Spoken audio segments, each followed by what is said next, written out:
Hi, it's Peter, and welcome to Masterpiece Theater.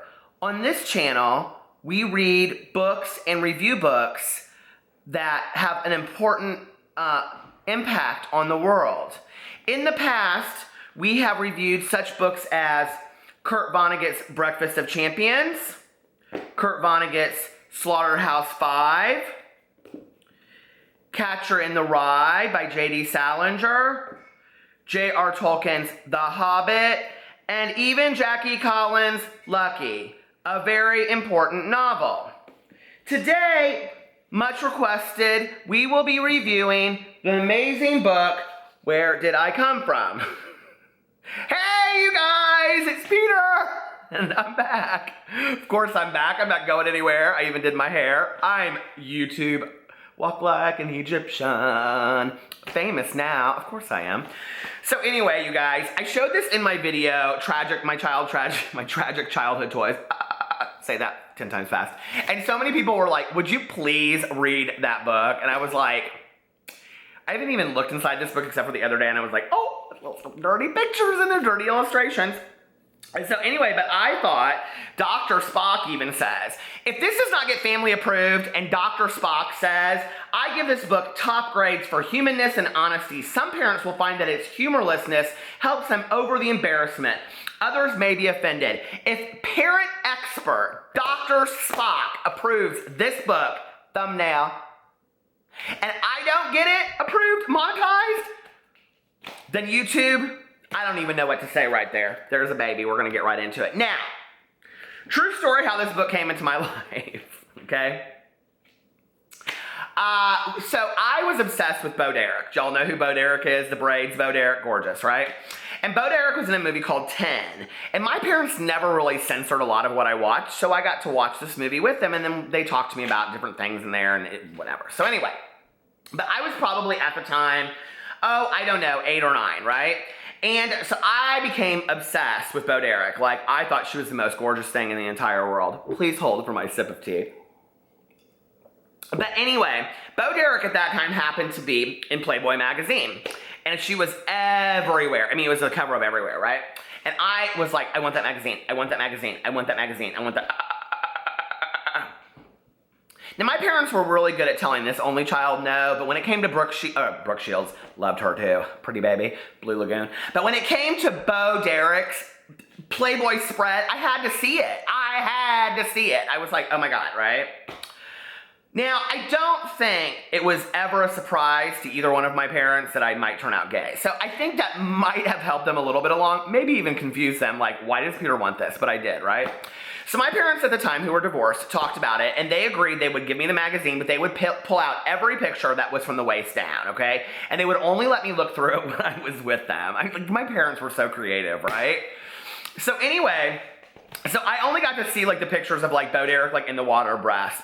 Gorgeous breasts. Even today, she looks gorgeous. So anyway, so I was so excited about it. I was so excited, in fact, that when my dad was turned to make a gin and tonic, I slipped one of the pictures out, like ripped it out, put it in my pocket, and took it to school to trace because I was so proud that I was going to trace this perfect nude picture of Bo Derek, and I got caught by the teachers. So then my father got called in for buying me pornography because my dad bought me the magazine. I sit down and I look through it with him. Can you imagine how bizarre that probably sounds? I actually think it was really good parenting, right? The only problem was they were buying the wrong kinds of magazines. They just didn't know it then, and so did I, obviously. Later, when my cousin she went through hazing to be in a sorority, she got a Playgirl magazine, and it was in her bedside table, and like some roses or whatever, and I went through there, and I equally took out some pictures there, but maybe I wasn't tracing those. Okay, so let's just get right into this book. So then my parents bought me this book, because they thought, why not educate the child, right? So they got me this book, Where Did I Come From? Which, I mean, has answered many of my questions, but my parents were never like, you came from a stork anyway. I mean, my parents always used the words. We never used fake words. We always used penis and vagina when I was growing up. If those are offensive to you, they're the real words, okay? I was going to create a character, and I was going to put her back here, and I was going to call her Latina Vagina, because I think that's like the greatest character name in the entire world. But anyway, I didn't. So they bought me the wrong book, okay? The book is called Where Did I Come From, which, yes, I guess I need to know that. I don't really know why, in the grand scheme of things, do you really need to know unless you're going to be recreating that activity, which I never was because, yes, I, Peter Monn, am a golden star. I've never had sex with a woman. Listen, okay? I love women. They're some of my greatest friends out there. I obviously obsess over them like Bo Derek, but I'm a golden star, okay? I knew from a very young age what I wanted. And what I want, I get. All right, so anyway, let's just get right into this book. I do remember becoming very obsessed with like the pictures of the pubic hair in here. I don't know why, but it's so funny. Have you ever seen this book? Like, I cannot show you guys the pictures because I will totally just like, they'll take my video down and I'll get flagged for illustrations of chubby fat people. If they're in their clothes, I will show you. Well, first of all, let's just get right into this, okay? I have to take the cover off because it's so ripped. But look at this. This is like in totally perfect condition. See, there's a stork on the back. So let's get right into this, and I will read this with much gusto. Where did I come from? The facts of life without any nonsense and with illustrations. The illustration was my favorite part. Written by Peter Mayle, illustrated by Arthur Robbins, designed by Paul Walter. This book is all about you. Now, I wasn't a chubby baby, but I do relate to that chubbiness today. Okay. We wrote it because we thought you'd like to know exactly where you came from and how it all happened. And we know, because we have children of our own, how difficult it is to tell the truth without getting red in the face and mumbling. Anyway, before we wrote all this down, we asked some boys and girls your age where they thought they had come from. There they are, boys and girls of their age. I was over here looking at my Bo Derek magazine. I didn't need to know. Here's what some of them said. I was brought a special delivery by the stork. The cat brought me in one night. Dad got me from the saloon. Probably would have been my dad. I was a Christmas present from the fairies. No, I was a Christmas present from the fairies. Still am. Mom found me at the hospital. Look at that bitter mom. She's really in rehab. She's like, what did a baby come up here in rehab for? Anyway, oh Lord, nudie, can't show that. Okay. Now you know that none of that is true. The truth is much more interesting than that. So we'll start at the very beginning. Little people are made by bigger people. I guess that's true. The first thing to know is that babies are made by grown-ups. One of them has to be a woman and one a man. In other words, the two people who made you, except for now we have Teen Mom and all that kind of stuff. Did you see OG of Teen Moms coming back again? I can't wait. So anyway, I love that Amber Portwood. Amber Portwood! You live in Indianapolis. Can we please go have lunch? Okay. Now, if you put your mother and your father in the bath together, you'd notice something very interesting. Yeah, I would. Back then I would have, because they couldn't stand each other, so they were never going to be taking any baths together.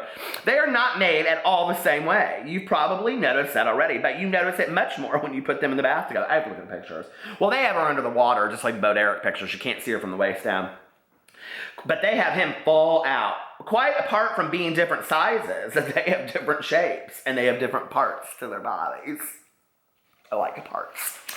Oh my Lord, they're standing right next to each other, full out! No landing strip on her. Okay, what the differences are. This is important because it's the different parts that make it possible for your mother and your father to make you. In fact, it's so important that we've done two big pictures so that I can't even show these. I wish I could. She's like this, and he's like, they're like, oh my God, your parts. Okay, in fact, it's so important that we've done two big pictures so that you can see just what's what. Let's start at the top of the pictures and see what the difference is. First of all, you'll see that the man has a flat chest, but the woman has two round bumps on her chest. Some do. Some are queens of the itty bitty titty committee. These bumps have, and listen, some men have a few boobies too. These bumps have a lot of names. Some people call them, I mean, like when you get older and you gain a little bit of weight, you know, like it's real depressing as a man. It is. Okay. Some people call them the bosom. Bosom buddies. Which you say like this, bosom. That's just like booze. They always say booze in those magazines. Did you ever notice that, like Star and all that kind of stuff? She's got in trouble for her booze. Other people call them titties, or, oh my Lord, they have titties and boobs all up in this book. Oh my Lord, she's breastfeeding. Okay, breasts, but the proper name for them is breasts, and that's the name we want you to remember. When you were just born, your mother's breasts were rather like a mobile milk bar. For the first few months of your life, the only food you could eat was milk. Because at that time, you didn't have any teeth, so you couldn't eat hot dogs or hamburgers or french fries or any of that kind of childhood candy. That's what I was fed. Look at me now. Or candy or anything. You had to drink your food. Well, the milk that kept you alive for those first few months, they're always like hand in hand. They're holding hands just with their parts off. They're just like this, holding hands. They don't even look at each other. It's like, Okay, so anyway, who care about all this? Anyway, take a look further down the pictures. You'll see. We just want to see the nudies. Okay, we don't care about all that. Oh my Lord. Hips. The reason she spreads out there, that part is called the hips, is to make enough room for a baby, but that comes later. Penis! I love that part. Okay, but the important thing to notice is that the man has something hanging between his legs. He sure does. His legs that the woman doesn't have. She sure doesn't. All you boys have one, and yours will grow bigger as you grow bigger. That's not necessarily true. Just like breast, this hanging part has a lot of different names too, but the right name for it is penis. Although it's spelled penis, you say penis like peanuts without the T. Peanuts without the T. Okay, so that's what the man has. And then they have this little baby and he's like looking down and it says, it gets bigger as you get bigger. It's called just be hopeful. Okay. Vagina! I love saying that word. It's probably my favorite Spanish word. Vagina. Please hold. I need to... Okay. What does the woman have between her legs? She has a little opening called a vagina. It rhymes with Carolina. Vagina, Carolina, Carolina, vagina. I still like better Latina, vagina. Vagina, Latina. All right, now if you can remember those two names, the penis and the vagina, we'll get on to how a baby is made. The beginning of a baby. What happens is this. What happened was... I didn't engage in such dirtiness. What happens is this. Let's say the man and the woman are lying in bed together. Well, it doesn't really have to be a bed. It could be back. Listen, okay? It could be in a bathroom stall. It could be in a car. It could be in an alleyway. It doesn't have to be in a bed. And this one has a quilt and nice little lamps and everything, and his slippers are right next to the bed. How many people you lay up with will put their slippers right next to their bed? If you know that man... He's my next husband. Okay. The man loves the woman, so he gives her a kiss, and she gives him a kiss. And they hug each other very tight, and after a while, the man's penis becomes stiff and hard. And usually before they even get into bed, honestly. And the man's penis becomes stiff and hard and much bigger than it usually is. It gets bigger because it has lots of work to do. Oh my God, it's so tiring. I don't want to have to do the work. By the time the woman wants to get as close to the woman as he... Oh, wait. By this time, the man wants to get as close to the woman as he can because he's feeling very loving towards her. And to get really close, the best thing he can do is lie on top of her and put his penis inside her. Into her vagina. I love that. Into her vagina. And then right underneath here, it shows a picture. I can't show it because it's got his butt. Here, I can show you this. And it says right above it, this is the closest two people can get. Really? Because I've seen closer. Okay, so next one. Making Love. Did you guys ever see that movie called Making Love back in the day with Sabrina from Charlie's Angels? Oh my God, nobody wanted to be Sabrina, everybody wanted to be Farrah. Do you remember that back in the day? Anyway, Making Love was for Sabrina. I don't even know what her name is though. Doesn't nobody care. I got something in my eye. But anyway. And she found out her husband was gay. That movie came out like in the 80s. I wanted to see that movie so bad. Guess what? My parents, that was the one movie besides Kramer versus Kramer about the divorce. And my parents were like, no, we don't need to see that movie. And you know why? Probably because they knew that was my future. I was going to marry some Sabrina. And then I was going to have to end up having a romantical affair on the side. Trying to make love and get as close to that person as I wanted to. Making love. This is a very nice feeling for both the man and the woman. He likes being inside her. And she likes being inside, she likes him being inside her. That's why in movies like The Color Purple and things like that, you always just see her sitting there going, is it over yet? It's because he doesn't know what he's doing. This book should be called How to Teach You How to Know What to Do, not just, that's the closest you can get. That's double standards in our society. See, that's the misconception you teach men. You need to teach men how to please a woman. That's what this book should be about. It's a difficult feeling to describe, but if you can imagine a gentle, tingly sort of tickle, that starts in your stomach and spreads all over, that will give you some idea of what it's like. And as you know, when you're feeling tickly, you wriggle about a bit. It's just the same here, except it's a special kind of wriggling. It's easier to understand when you realize that the parts that tickle most are the man's penis and the woman's vagina. So most of the wriggling happens down there. It's a lovely feeling. And then they show this girl, And true story, I don't know why, but she's tickling like her brother, or I don't know, babysitting him or whatever she's doing, or I don't know, nephew, or I don't know, but it's so weird. And look, she's tickling him. Why did we need to include that picture? We didn't. The man pushes his penis up and down inside the woman's vagina so that both the tickly parts are being rubbed against each other. It's like scratching an itch, but a lot nicer. Do you remember when you used to have mosquito bites and eczema like that? It doesn't feel like that at all. I mean, I guess some sex does. This usually starts slowly and gets quicker and quicker as the tickly feeling gets stronger and stronger. Why does the tickling stop, you might ask? Now, you might be thinking, if it's so nice, why don't people do it all the time? There are 2 reasons. Because Netflix is too damn good, and we get home way too late, and we just want to eat dinner. There's 3. First, it's very tiring. More than playing football, or running, or skipping, or climbing trees, or almost anything. Is it really? I mean, seriously? Having sex is more tiring than a football game? As if. Good as it is, you just can't do it all day long. Well, I have met some SOBs that probably could. And the second reason, I probably could. And the second, you probably could if you really got some, no, it's that good. Okay. The second reason is that something really wonderful happens which puts an end to the tickly feeling and at the same time starts the making of the baby. Well, not always, but sometimes. When the man and the woman have been wiggling, so I know more than this book does, and I'm a gold star, have been wiggling so hard, wiggle, wiggle, wiggle. I so thank God I didn't have sex with some girl. I'd be like, hey, you want to wiggle? I'd be so embarrassed. She'd be like, what are you talking about? I'd be like, well, I stick my penis into you and then we wiggle. She'd be like, what are you talking about? All the rubbing up and down and then this going on and ends in a tremendous big lovely shiver for both of them. I love a good eye roll though. Again, it's not easy to tell you what this feels like. Hurt my head. It's not easy to tell you what this looks like, but if you want to see, Meg Ryan did an excellent version of it when Harry Met Sally. But you know how long it is when you have a tickle in your nose for a long time and then you have a really big sneeze? It's a little like that. No bitch it ain't, okay? At the same time, a spurt of quite thick, sticky stuff comes from the end of the man's penis, and this goes into the woman's vagina. Now, I don't remember reading that part when I was a child, but I'm sure that very much confused me. Well, believe it or not, this sticky stuff is how you and I, or all of us, started. It's called semen, and in the semen are sperm.